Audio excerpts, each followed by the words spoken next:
సాధారణంగా సోషల్ మీడియాలో ఎక్కువగా ట్రోల్ అయ్యేది మెగా ఫ్యామిలీ నుంచి ఎవరైనా ఉన్నారు అంటే అది ఖచ్చితంగా పవన్ కళ్యాణ్ లేదంటే నిహారిక లేదంటే శ్రీజ. వీళ్ళ ముగ్గురు డివోర్స్ గురించి వైవాహిక జీవితం గురించే జనాలు ఎక్కువగా మాట్లాడుకుంటూ నెగిటివ్ గా స్పందిస్తూ ఉంటారు.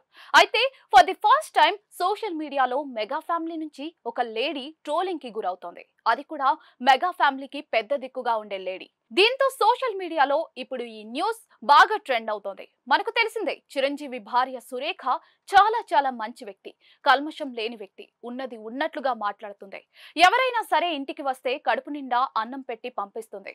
అది స్టార్ హీరో కావచ్చు, బడా సెలబ్రిటీ కావచ్చు, మెగా ఫ్యామిలీ అంటే ఇష్టపడే మెగా అభిమానులకు కావచ్చు, అందరినీ ఈక్వల్ గా చూస్తుంది సురేఖ.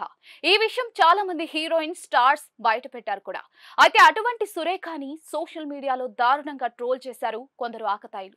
దానికి కారణం రామ్ చరణ్ అన్స్టాపబుల్ షోకి వెళ్ళినప్పుడు ఆ షోలో ఆమె మాకు వారసుడు కావాలి అంటూ నొక్కి మరీ చెప్పి ఒక లెటర్ పంపించడమే.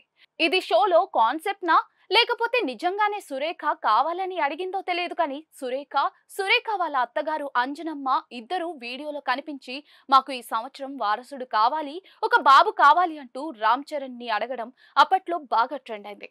అయితే కావాలని ఎందుకు బాబే అంటూ మెగా ఫ్యామిలీ వెయిట్ చేస్తుంది. వారసుడు కావాలి ఓకే, కానీ ప్రతిసారి ఇలా చరణ్ ఉపాసనలను వారసుడు వారసుడు అంటూ మాట్లాడటం ఎంతవరకు కరెక్ట్? పెద్ద బడా తోపైన సెలబ్రిటీస్ మీరు కూడా ఇలా బిహేవ్ చేస్తారా? అది కూడా సురేఖ ఒక ఉమెన్ కి ఇంకొక ఉమెన్ పడే బాధలు తెలీదా అంటూ అప్పట్లో సురేఖను కావాలని టార్గెట్ చేసి మరీ ట్రోల్ చేశారు ఆకతాయిలు. అయితే మెగా ఫ్యాన్స్ కూడా దాన్ని అవలీలగా తిప్పికొట్టారు.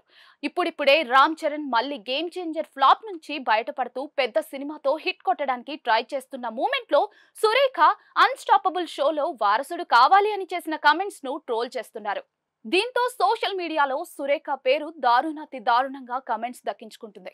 చిరంజీవి కూడా ఒకానొక ఈవెంట్ లో వారసుడు కావాలి అంటూ ట్రోలింగ్ కి గురయ్యారు.